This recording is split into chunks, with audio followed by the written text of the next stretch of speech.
हम लोग चिट्ठियां लिख करके देते हैं और वो कहीं लगता है कि ठंडे बस्ते में रख दिया जाता है। औरंगाबाद से बिहटा रेलवे लाइन निर्माण का मामला था, वर्षों से लंबित पड़ा हुआ है। कोरोना काल में ठहराव को बंद किया, अब जब वो पीरियड नहीं है तो उसको फिर से बहाल करिए, इसमें दिक्कत क्या है? राजस्व का घाटा हो रहा है, यात्रियों को असुविधा हो रही है, तमाम बातें हैं, तो इसको आप लीजिए। 133, 47, 48 रांची वाराणसी इंटरसिटी एक्सप्रेस का ठहराव किया जाए। वहां पर 2-2 थर्मल के यात्री भी आते हैं और बहुत सारे लोग भी हैं। राजेंद्र नगर से धनबाद चलने वाला गंगा दामोदर को आरा से शुरुआत किया जाए। कुल्हड़िया रेलवे गुमटी पर बनने वाले ओवरब्रिज का शीघ्र निर्माण हो, उसकी सीढ़ियां शीघ्र बने। और आरा रेलवे स्टेशन का नाम कामरेड राम नरेश राम के नाम पर किया जाए। धन्यवाद अध्यक्ष महोदय। भारतीय रेलवे एक लंबे समय से देश की जीवन रेखा रही है, जो एक सुलभ और किफ़ायती नेटवर्क के माध्यम से विशाल और विविध जनसंख्या को जोड़ती है। हालांकि वंदे भारत परियोजना, जिसे भारत की प्रगति का प्रतीक माना जा रहा है, वास्तव में आर्थिक बहिष्करण का प्रतिनिधित्व करती है, जहां कॉर्पोरेट राजस्व मॉडल के कारण किफ़ायती और सुलभ परिवहन को दरकिनार कर दिया गया है। वंदे भारत ट्रेनों का उदय उनके गतिशील मूल्य निर्धारण और पूरी तरह से एसी डिब्बों की संरचना के साथ रेलवे नीति में एक निर्णायक बदलाव को दर्शाता है। अधिकांश एक्सप्रेस ट्रेनों के विपरीत, जो समाज के हर वर्ग की सेवा करती थीं, वंदे भारत में स्लीपर कोच और अनारक्षित डिब्बे नहीं हैं, जिससे यह केवल उन लोगों के लिए परिवहन का साधन बन गया है जो प्रीमियम भुगतान कर सकते हैं। यह विशिष्टता सरकार की व्यापक आर्थिक नीतियों के अनुरूप है, जो केवल संपन्न वर्ग की सेवा करने वाले नए भारत की छवि बनाने में अधिक रुचि रखते हैं। स्टेशन आधुनिकीकरण के भव्य दावों के बावजूद एक हालिया संसदीय स्थायी समिति की रिपोर्ट एक अलग कहानी बताती है। अमृत भारत स्टेशन योजना के तहत पुनर्विकास के लिए चिन्हित 1000 से अधिक रेलवे स्टेशन उपेक्षित हैं और उनके उन्नयन अनिश्चित काल के लिए विलंबित है।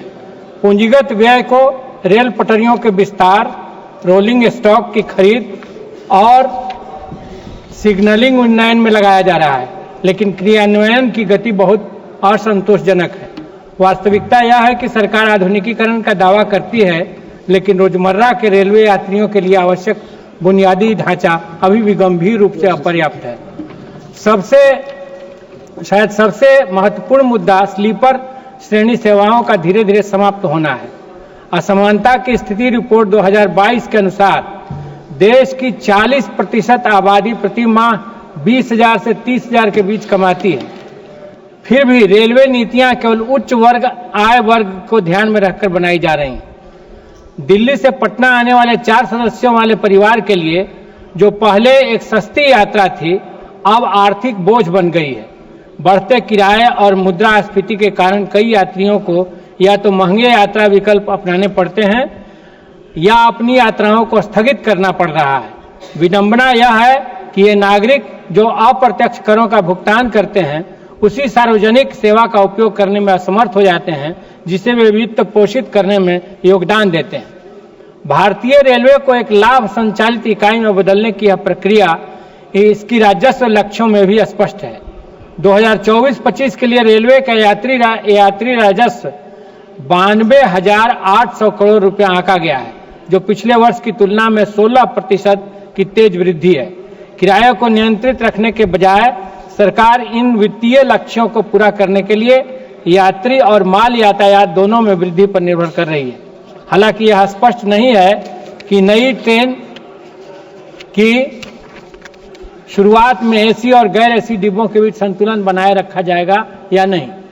जैसे जैसे ध्यान उच्च श्रेणी की सेवाओं पर केंद्रित हो रहा है, कामकाजी वर्ग की आबादी खुद को लगातार बाहर किया हुआ महसूस कर रही है। रेलवे में खाली पद बढ़ते जा रहे हैं। 2023 तक 2.74 लाख से अधिक खाली पद पड़े थे, जिनमें 1.7 लाख से अधिक केवल सुरक्षा क्षेत्र में थे। हालांकि इस बजट में इन रिक्त पदों को भरने के लिए कोई प्रावधान या योजना नहीं बनाई गई है। सुरक्षा क्षेत्र में इस कमी को कम करने के लिए रेलवे ने सेवानिवृत्त कर्मचारियों की भर्ती शुरू कर दी है। हाल ही में ग्रुप सी परीक्षा को चयन प्रक्रिया में गंभीर अनियमितताओं के कारण रद्द कर दिया गया। यह एक नियमित पैटर्न बन गया है।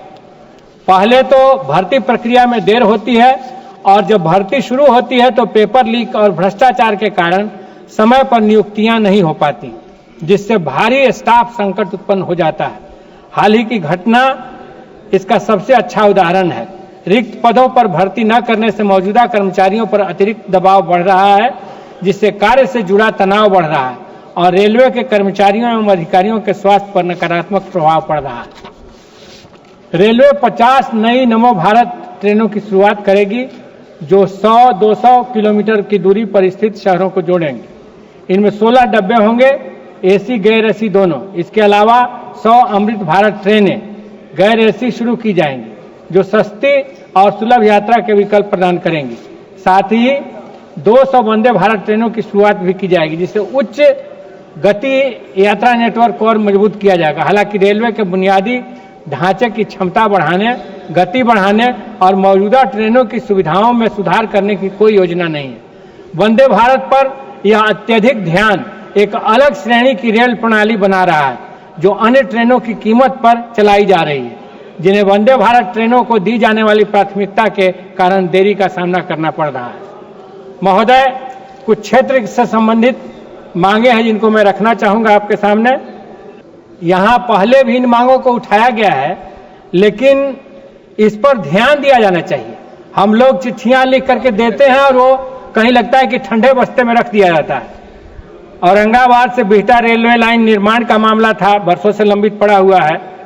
प्रधानमंत्री और अन्य द्वारा घोषित डालमिया नगर डिहरी में रेल कारखाना के निर्माण का मामला, जिसे अभय जी ने भी उठाया था। कोरोना काल में ट्रेनों के ठहराव पर लगे रोक को हटाया जाए, यह अन्य माननीय सदस्यों ने भी उठाया है, लेकिन इस पर सरकार ने जवाब दे रही, न कार्रवाई कर रही है। कि जहां पहले से आपने ठहराव निश्चित किया था, कोरोना काल में ठहराव को बंद किया, अब जब वो पीरियड नहीं है तो उसको फिर से बहाल करिए। इसमें दिक्कत क्या है? राजस्व का घाटा हो रहा है, यात्रियों को असुविधा हो रही है, तमाम बातें हैं, तो इसको आप लीजिए।